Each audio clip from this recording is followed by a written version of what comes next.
Hello everyone. Today I want to talk about a book I've been reviewing recently for other videos.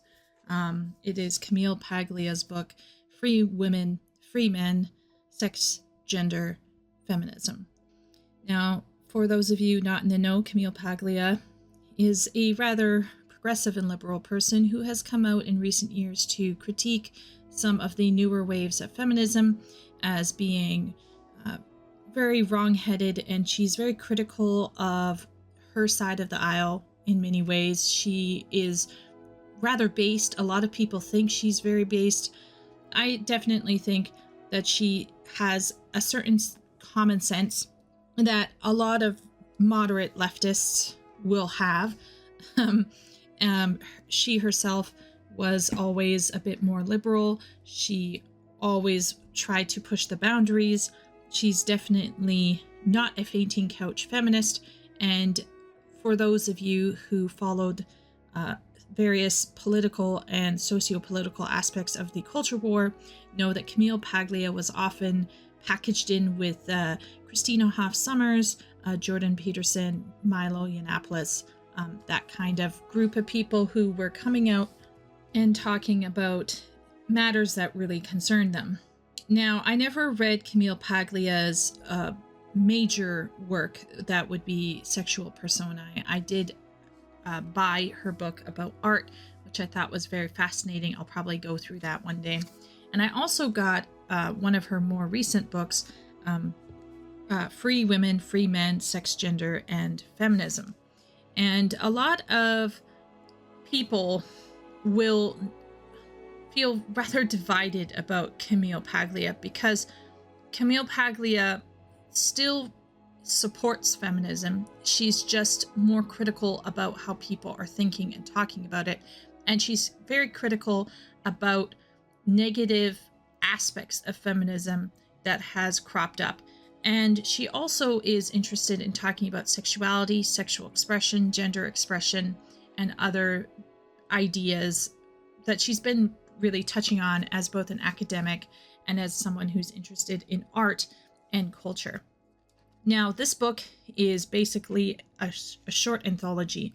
So if you want to understand what Camille Paglia is all about, and you want to kind of get a general baseline for how she views the world or these various concepts, I highly recommend this book. You might not agree with everything she says, but it still is a very thoughtful look at various things from, art to, questions about sex, questions about, the sex wars, discussions about various celebrities or artistic figures like Nefertiti and Madonna. So she really does cover quite a few topics. This is not by any means a complete and contained piece of work. It's really a short anthology of a variety of writings. Some of them are quite short and some of them are quite long. So the first excerpt, for example, is called Sex and Violence, or Nature and Art. And this is basically excerpt from her larger work, Sexual Persona. And then she included 3 analytical pieces she did on Venus of Willendorf, Nefertiti, and Madonna. She also goes on to talk about other heavier topics, like things pertaining to sexual assault and other R words that I kind of can't say on YouTube.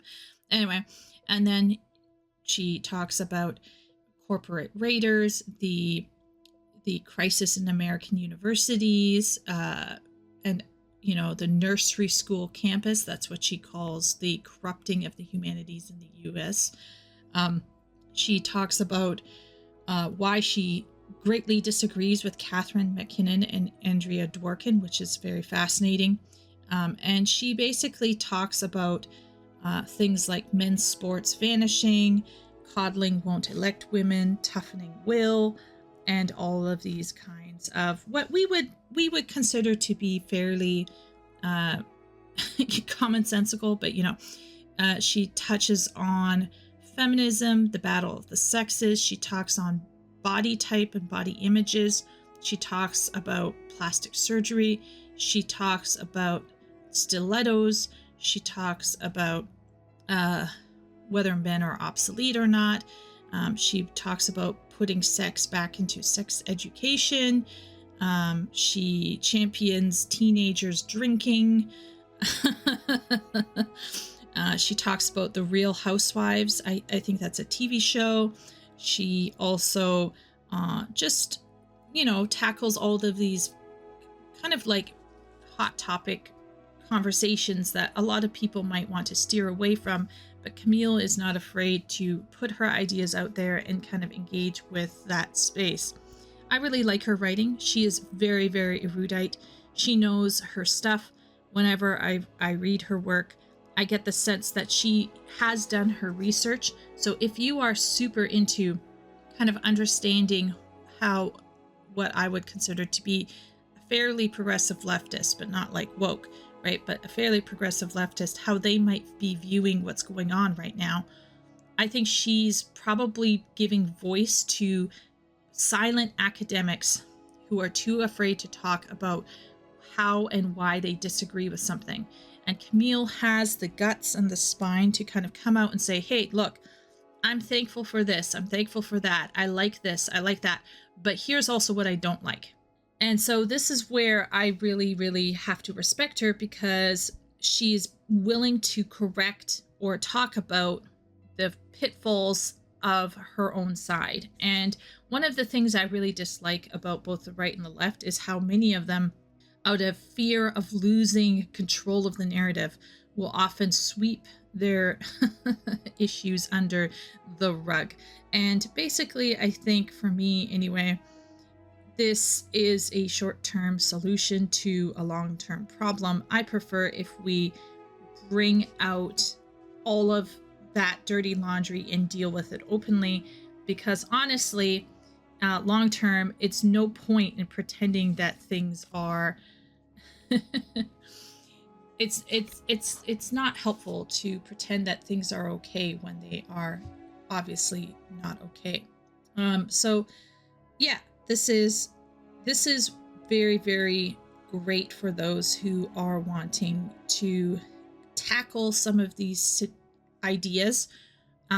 If you are on the left and you want to hear someone who's intelligent talk about these issues, then I highly recommend that you take a little look at Camille Paglia's work.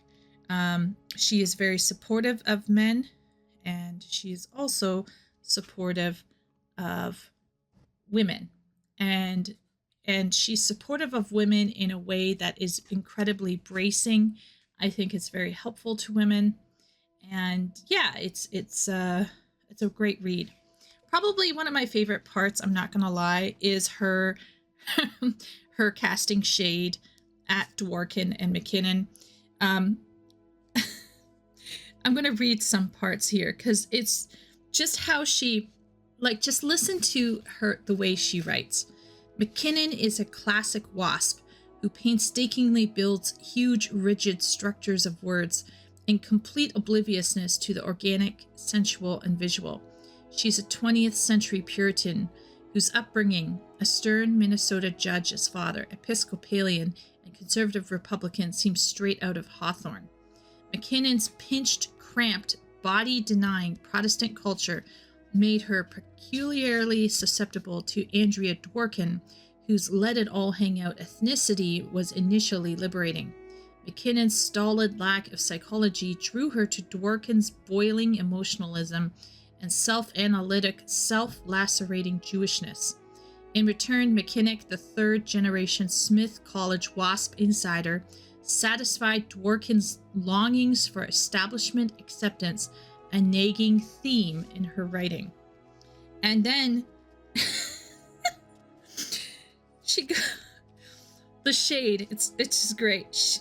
So then she goes to talk about Dworkin, and Camille says, Dworkin pretends to be a daring truth-teller, but never mentions her most obvious problem, food. Hence, she is a hypocrite. Dworkin's shrill, kvetching, solipsistic prose has a sloppy, squalling infantilism. This attracted McKinnon with her dour background of Protestant high seriousness, which treats children like miniature adults. McKinnon's impersonal prose is dry, bleached, parched. Her hereditary North Country anal retentive style, stingy and nitpicking, was counterbalanced by Dworkin's raging, undifferentiated orality, her buckets of chicken soup spiked with spite. And then Dworkin, wallowing in misery, is a type that I recognize after 22 years of teaching. I call her the girl with the eternal cold. This was the pudgy, clumsy, whiny child at summer camp who was always spilling her milk, dropping her lollipop in the dirt, getting a cramp on the hike, a stone in her shoe, a bee in her hair. In college, this type, pasty, bilious, and frumpy, is constantly sick from fall to spring.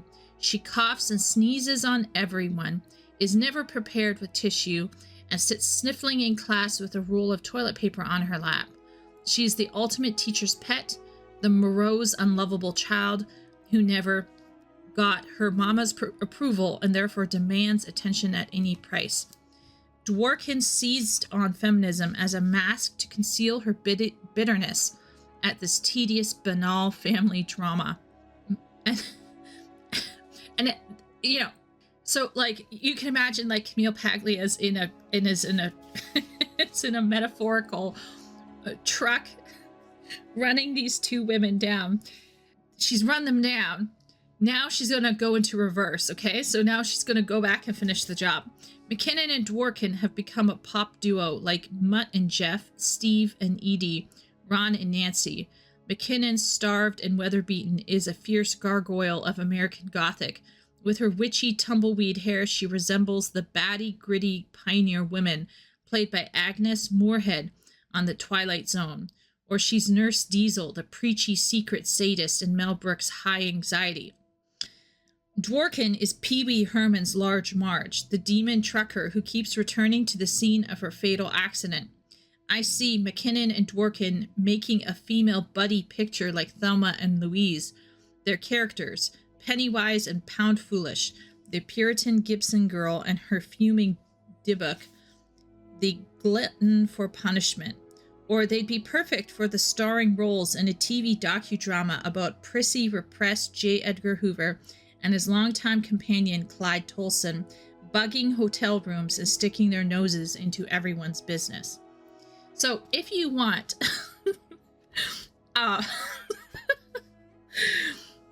fantastic writing and a lethal wit, and if you want to kind of push your ideas about men and women, whether you come from the left or the right, I highly recommend reading this book.